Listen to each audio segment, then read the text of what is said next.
Okay, let's go. Oke, kembali lagi ke Guru Hakim Channel.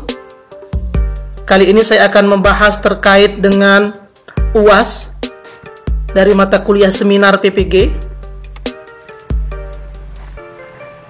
di mana dalam hal ini seminar PPG Prajabatan, jika kita melihat panduan yang dikeluarkan oleh Kementerian Pendidikan, Kebudayaan dan Riset dan Teknologi, bahwa pengertian seminar PPG ini adalah mata kuliah yang memfasilitasi dalam meningkatkan kemampuan melakukan refleksi secara logis, kritis, dan sistematis terhadap proses dan hasil belajar selama mengikuti pendidikan profesi guru. Jika kita melihat teman-teman terkait dengan penilaian dari secara keseluruhan terkait dengan mata kuliah seminar PPG ini, di mana 50% itu dari portofolio, yaitu dilakukan di setiap pertemuan. Nah, mahasiswa ini melakukan hasil refleksi pengalaman belajar setiap mata kuliahnya, yang kemudian diunggah ke Learning Management System atau LMS. Yang kemudian yaitu 30% berasal dari ujian akhir semester. Nah, artinya 30% ini di akhir dilakukan, yaitu di minggu ke-16 dalam forum seminar yang dihadiri oleh dosen pembimbing seminar, instruktur, dan dosen lainnya, non dosen pembimbing seminar, atau pula ada penguji dari guru, yang jelas dalam hal ini bukan atau non guru pamong. Sedangkan penilaian yang lagi 20% yaitu berasal dari sikap.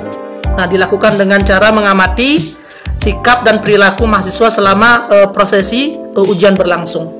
Artinya penyampaian, kesopanan, dan juga kerapian dalam penyampaian presentasi pada saat ujian. Yang selanjutnya yaitu terkait dengan ini, kita next aja teman-teman. Yang selanjutnya yaitu terkait dengan apa sih yang menjadi penilaian UAS seminar PPG Prajabatan ini. Yang pertama yaitu ujian akhir semester dilaksanakan pada minggu ke-16, jelas ya teman-teman, di pertemuan terakhir dalam forum seminar yang dihadiri oleh tim penguji yang terdiri dari DPS, dosen pembimbing seminar, dosen non DPS, dan guru non guru pamong. Yang kedua yaitu materi yang diujikan mencakup hasil refleksi pengalaman belajar paling bermakna, desain invensi atau inovasi pembelajaran yang dikembangkan berdasarkan hasil refleksi tersebut. Yang terakhir yaitu rencana tindak lanjut yang telah kita susun. Baik, yang selanjutnya yaitu kita akan melihat materi ujian yang telah saya buat dan telah saya ujikan, serta diumumkan mendapatkan nilai di atas 90 oleh tim penguji pada saat saya melaksanakan ujian seminar tersebut. Berikut adalah ini bahan untuk saya mempresentasikan terkait dengan UAS mata kuliah seminar PPG Prajabatan, di mana terdiri dari beberapa bagian, yaitu bagian pertama merefleksikan mata kuliah yang dipilih, yaitu di mana dalam hal ini saya memilih mata kuliah pendidikan sosial emosional atau PSE. Yang selanjutnya yaitu pengalaman belajar bermakna dari mata kuliah tersebut, dari mata kuliah PSE ini. Yang selanjutnya yaitu desain invensi atau inovasi. Yang selanjutnya yaitu terkait dengan rencana tindak lanjut yang nantinya saya akan buat. Yang terakhir itu adalah artefak dari mata kuliah tersebut. Di mana refleksi yang saya sampaikan dalam mata kuliah PSE Pendidikan Sosial Emosional ini terkait dengan semua topik yang ada yang saya pelajari selama proses pembelajaran, di mana mata kuliah ini kita tahu PSE ini kita tahu terdapat 5 topik, dari topik 1, 2 hingga topik 5 teman-teman. Yang berikutnya yaitu terkait dengan pengalaman belajar bermakna. Nah, menurut saya mata kuliah ini mengajarkan saya menjadi guru agar mampu memahami perasaan siswa, mampu mengelola kemampuan sosial emosional dalam ruang lingkup kelas, lingkup sekolah, dan masyarakat, serta terdapat nilai mulia dalam membentuk karakter siswa. Nah, tidak mungkin siswa terbentuk menjadi baik dari seorang guru yang tidak matang dalam emosionalnya, serta buruk karakternya. Maka dari itu, melalui mata kuliah PSE ini, saya semakin sadar betapa pentingnya hal tersebut. Nah, untuk topik yang dipilih dalam mata kuliah pendidikan sosial emosional ini, yaitu pada topik 2, di mana topik ini bertema peran guru sebagai teladan pembelajaran keterampilan sosial emosional atau KESEM. Nah, menurut saya, terdapat beberapa alasan penting mengapa sebagai seorang guru perlu dalam memahami, menguasai, dan menerapkan pembelajaran sosial emosional, yaitu sebagai bentuk caring relationship.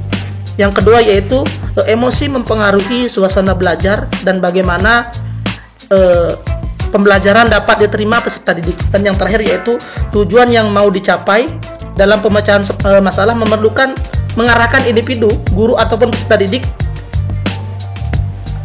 ataupun juga memberikan motivasi atau energi untuk melakukan pembelajaran. Yang selanjutnya yaitu terkait dengan desain, invensi atau inovasi yang telah saya susun. Nah, berdasarkan best practice yang telah saya implementasikan dalam proses pembelajaran, di mana telah terjadi progres dalam hal aktivitas belajar siswa dan perubahan perilaku siswa menjadi lebih baik. Nah, hal tersebut terjadi yang pertama karena adanya ikatan emosional antara siswa dengan guru.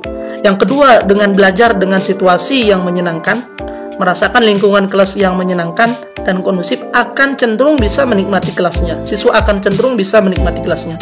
Nah, sehingga suasana aktif dalam siswa itu aktif dalam belajar, dan guru pun bisa berusaha menanamkan nilai baik atau teladan kepada siswa sehingga siswa diberi contoh berupa tindakan secara langsung. Nah, dengan demikian karakter siswa yang ingin kita bentuk itu akan tumbuh dan berkembang dengan baik sesuai apa yang kita telah berikan. Jika proses pembelajaran sudah menyenangkan, maka siswa akan mudah menerima materi dan dapat meningkatkan hasil belajarnya.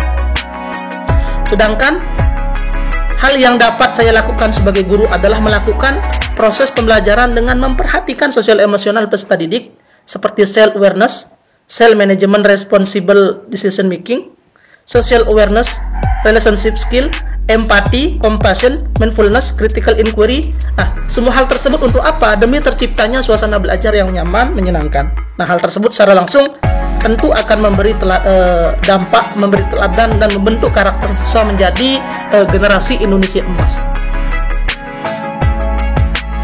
Sedangkan rencana tindak lanjut yang telah saya susun ada beberapa penelitian tindakan kelas PTK yang terintegrasi ke dalam PSE untuk mendapatkan sebuah gambaran baru tentunya tentang proses pembelajaran di kelas. Nah, dengan melakukan penelitian tersebut, besar harapan saya selain dapat meningkatkan kualitas belajar yang didapat, di lain sisi dapat menjadi role model bagi guru lain dalam proses belajar mengajar yang terintegrasi ke dalam pendidikan sosial emosional. Yang kedua yaitu dengan selalu melakukan perbaikan demi perbaikan pembelajaran dengan mengintegrasikan PSE ke dalam modul ajar guna membentuk suasana belajar yang nyaman serta menyenangkan dan membentuk karakter siswa dengan memberi teladan baik. Nah, perbaikan demi perbaikan sangat perlu saya lakukan dengan tujuan untuk atau secara keseluruhan demi meningkatkan kualitas proses pembelajaran ataupun pendidikan. Nah, itu terkait dengan rencana tindak lanjut yang telah saya buat. Yang kemudian yaitu saya tampilkan terkait dengan artefak pembelajaran secara daring maupun luring serta yang menjadi tagihan tugas-tugas yang di LMS. Saya lampirkan dalam Google Drive. Mungkin itu saja terkait dengan pemaparan UAS mata kuliah seminar PPG Prajabatan tahun 2023 ini. Mungkin dari teman-teman bisa menjadi referensi bagi teman-teman nantinya untuk menyusun mata kuliah seminar ini yang digunakan pada saat sesi akhir ataupun pada saat UAS. Demikian teman-teman, mudah-mudahan apa yang saya sampaikan ini bermanfaat. Saya akhiri, salam guru hebat.